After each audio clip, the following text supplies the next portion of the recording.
I love Keith Wiesner art, and I was like, I want to build a real Keith Wiesner, drawing come to life. So that's what this was.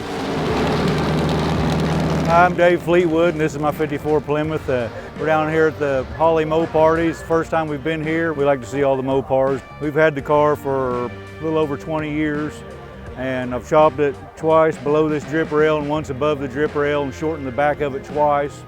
And has a 440 and a 4-speed marine intake with dual 4 barrels, CJ5 rear end with 355 gear, 354, 57 Ford pickup front axle, been narrowed down to fit the car. I should have narrowed it just a little more. It don't have a real good turning radius, but it's a pretty good old car. We've had it on Power Tour a couple times now, and it always does real well.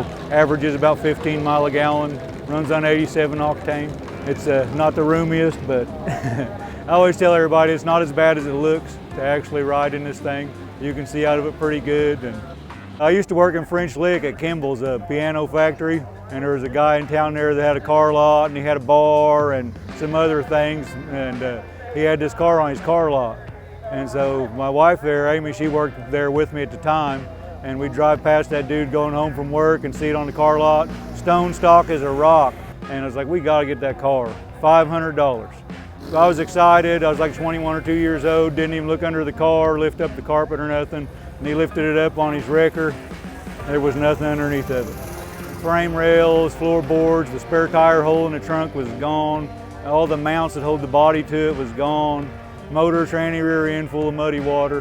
It had been underwater multiple times. So then we just basically cut it off at the bottom of the door where the rust stopped and built a 2x3 chassis for it, and then cut it across here and across these drip rails and put a 50 Chrysler 4-door sedan roof skin on it.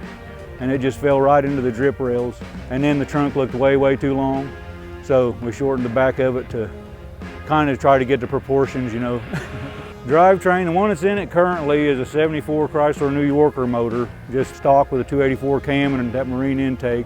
And then the bell housing's a Lakewood blow-proof. I got the Mopar swap meet for like 80 bucks because the center hole had been hogged out and someone had re-drilled it for a truck 4-speed. And so muscle car guys didn't want it, And I was like, that hole is the same size as the overdrive 4-speeds, like 78 to 82 Dodge pickups. And so it had the car 4-speed bolt pattern already drilled into it, so that 4-speed just bolted right onto it.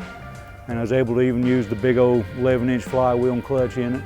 So it's got CJ5 Dana 44 rear end, and it's narrow. It's been slapped together, and I started on it when I was like 22 or 3 years old, and so it's a really good, dependable, drivable car. I drive it to work a lot, and like I said, we've had it on Power Tour, and we drove it all over the place. It took me like, 22 or 3 years to get it to this point, so maybe in another 20 years it'll be nicer. So.